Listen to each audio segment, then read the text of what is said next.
عليكم يا شباب، شو أحوالكم؟ شو أخباركم؟ إن شاء الله طيبين. معكم يوسف من قناة كلاش اوف كلانس سيريا.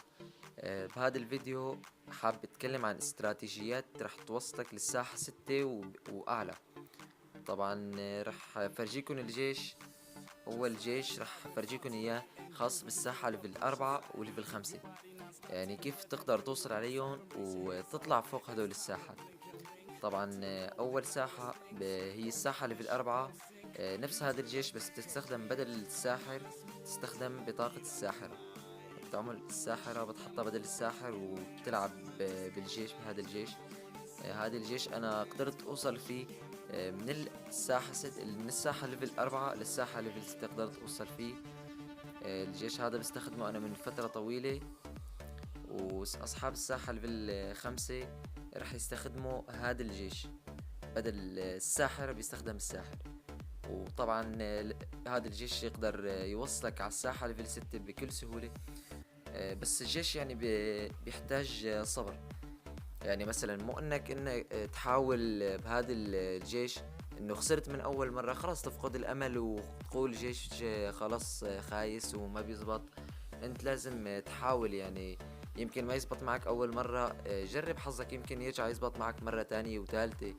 وبس تاخد ايدك على الجيش وتتعود على الجيش راح تكتشف انه كتير الجيش حلو ومفيد وبيحتاج هو. بس طبعا اول فترة راح تكون صعبة شوي لانه ما عندك الخبرات الكافية فيه. بس بعدين راح كتير تكتشف انه الجيش كتير حلو.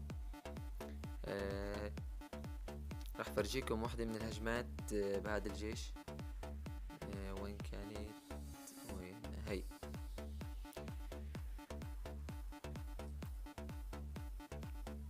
راح فرجيكم هجمة عاملة من قبل وراح اعمل لكم هجمة بهذا الجيش. هذا كان خصمي اسمه ماستر من كلان سيت بي. طبعا هون انا بلشت، شفت الاوراق، نزلت الساحر والعملاق.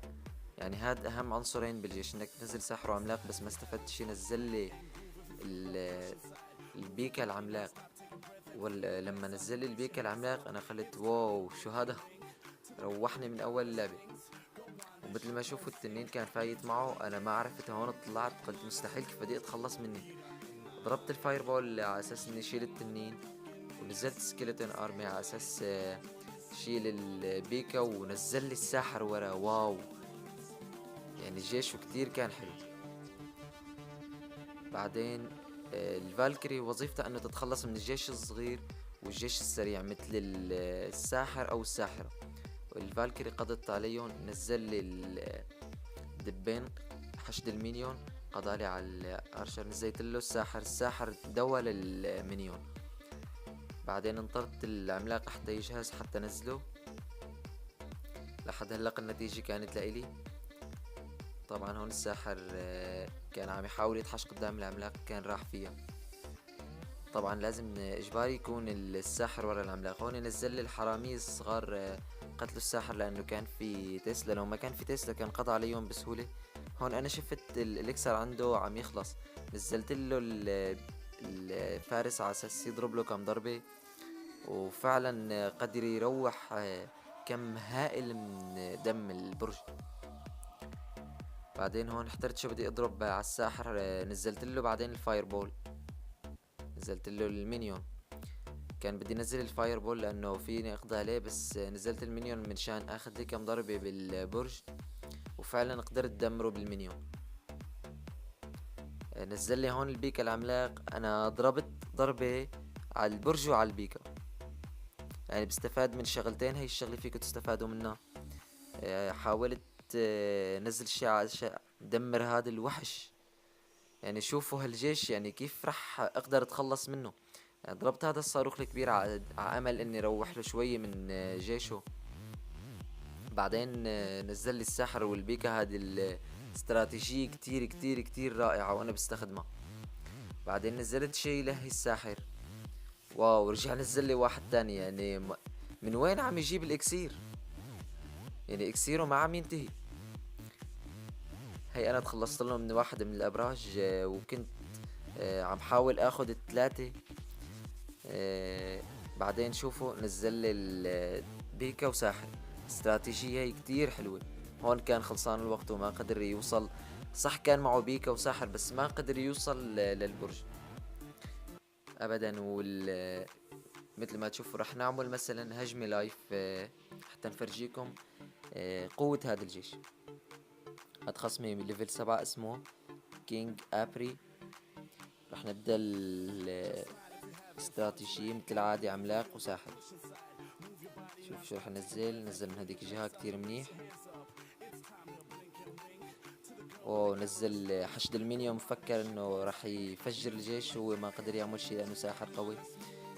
قتلت له الدفاعات وبلش الجيش بالاكل. رح نضرب ضربة لهون ضربة. دمرت له حوالي 1500 من البرج لحد الآن.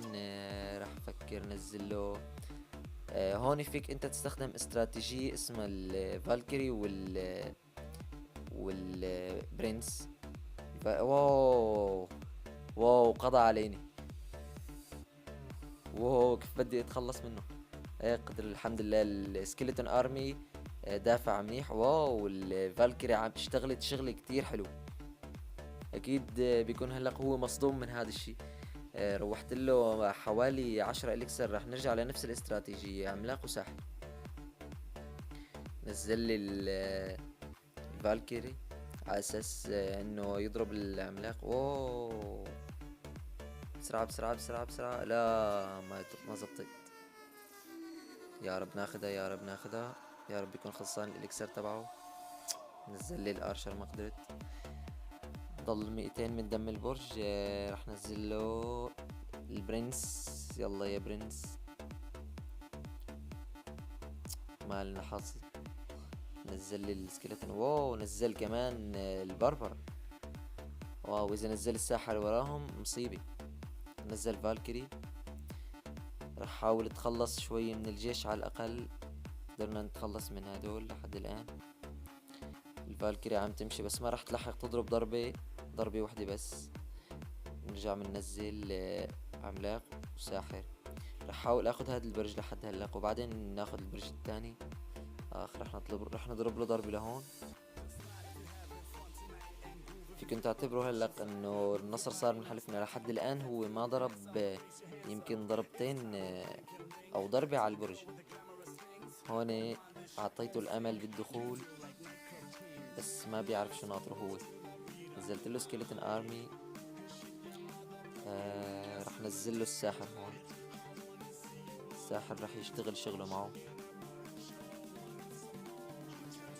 رح حاول كنت بدي احاول اجيب الخصم 3 بس الوقت عم ينتهي. شفتوا كيف قضيت على الجيش بسهولة. الوقت عم ينتهي. كنت رح اجيب البرج النهائي. رح نبعت له ضحكة تبعت اداء جيد. هذا الجيش اللي قدرت اوصل فيه لهي المنطقة. الجيش الثاني الخاص بالساحة السادسة وفوق للساحة السابعة هو هذا الجيش. هذا الجيش قدامكم بيبتدي من الساحة 6 للساحة 7. الجيش جامع الإكسير والبربريان والساحر والمينيون حشد المينيون والكرة النارية والتجميد والمراية والبيكا. هون الجيش اللي راح يكون جيش الهجوم هو البيكا والساحر. يعني راح يكون هذا جيش الهجوم. طبعا الخصم اذا كان عنده مباني دفاعية مثل انفيرنو او تسلا او مدفع او شي فيك تستخدم معه التجميد.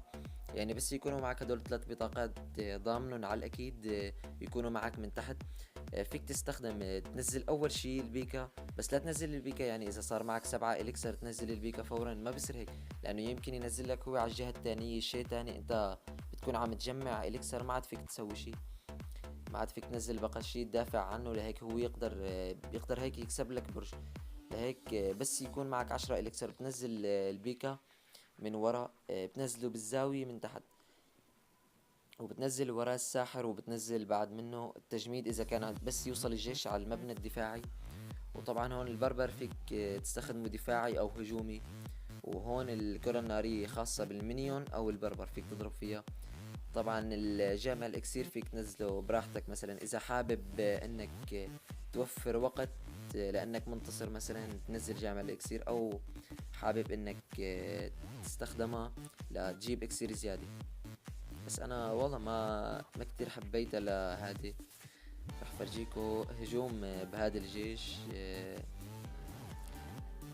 رح فرجيكو هذا الهجوم اخذت منه مثل ما انكم شايفين 37 كاس. هو كان عنده تقريبا نفس الجيش يلي عندي.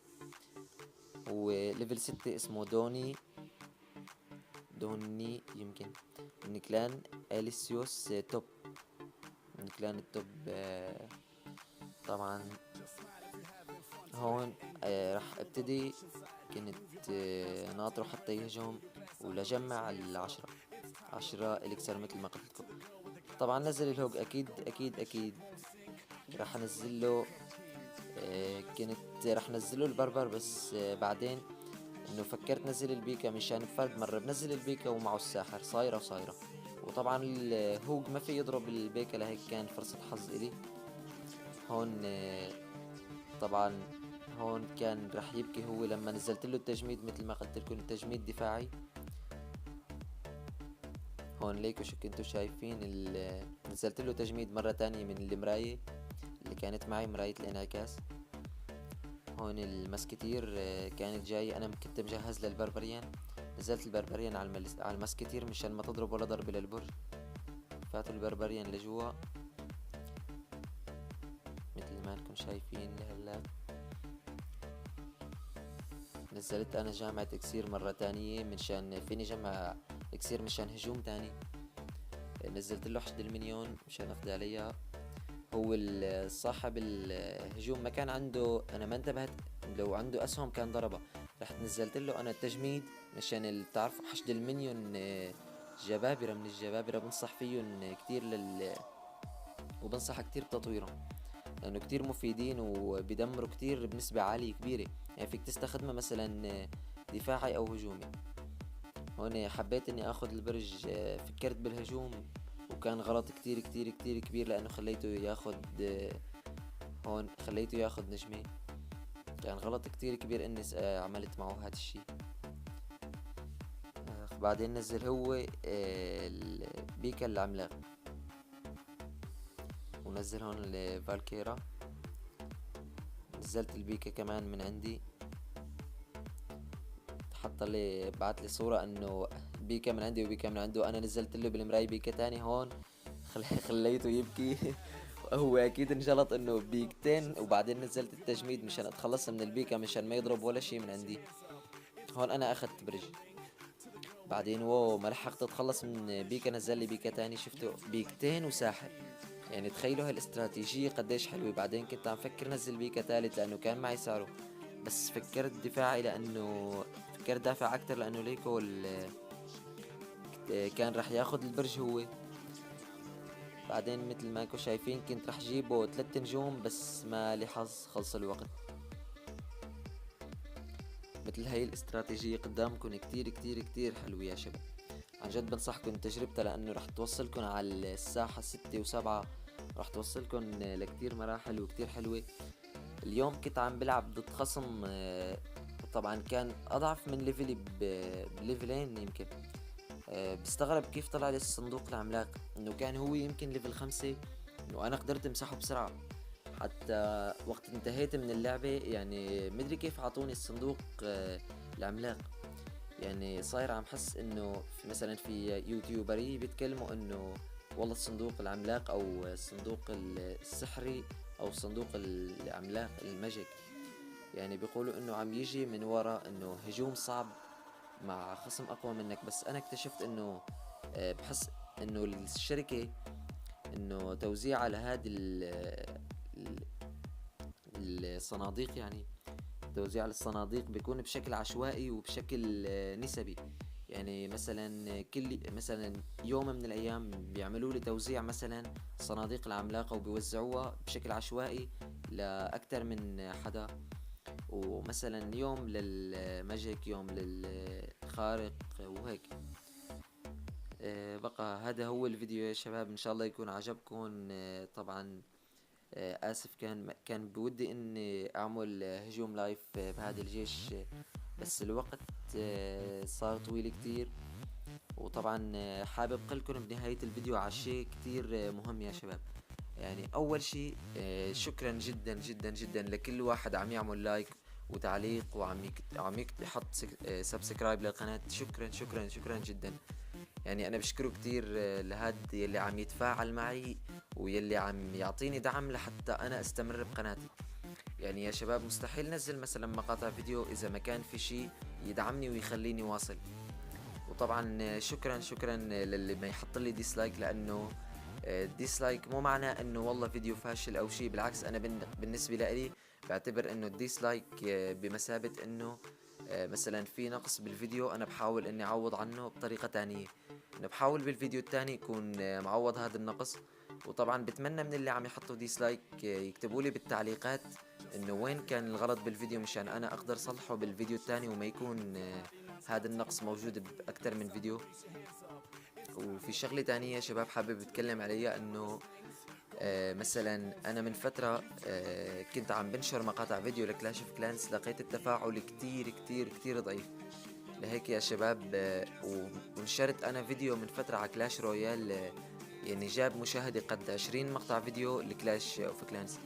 لهيك هذا الفيديو رح اترك لكم اياه، انه اكتبوا لي بالتعليقات عن شو حابين انه انا انشر لكم. انه حابين انشر عن كلاش اوف كلانس او حابين انشر عن كلاش رويال، وشو حابين اني انشر لكم من خلال كلاش رويال. انشر لكم مثلا استراتيجيات او هجمات مثل اللي نشرتها من فترة، هجمات خيالية، هجمات صعبة، هجمات حلوة هيك حماسية، او حابين اني انشر لكم عن استراتيجيات هجومية او دفاعية او استراتيجيات بتوصلكم لساحات اعلى. وهيك يا شباب طبعا هذا هو اللي كنت حاب فرجيكم اياه لليوم. ان شاء الله تكونوا استمتعتوا معنا وانبسطتوا ويكون الفيديو عجبكم. طبعا هذا هو اللي كنت حاب فرجيكم اياه لليوم. ويا شباب بتمنى الدعم والاستمرار بمساعدتي لحتى اوصل لمكان اعلى وكون مساعدكم اكتر. وطبعا انا الدعم هو اللي بخليني واصل.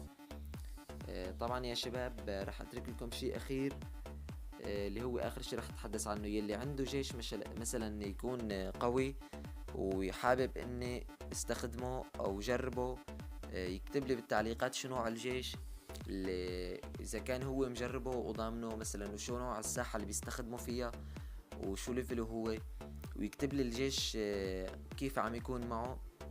يكتب لي الجيش وانا راح استخدمه وراح اشوف الجيش اذا كان قوي، راح انشر لكم شوية هجمات عليه وفرجيكم جرب انا كمان كم هجمة، يمكن يطلع الجيش قوي يصير استخدمه انا من عندي. وهيك يا شباب ان شاء الله اكون وصلت لكم الفكرة منيح، وهذا اللي كان لليوم. مع السلامة يا شباب.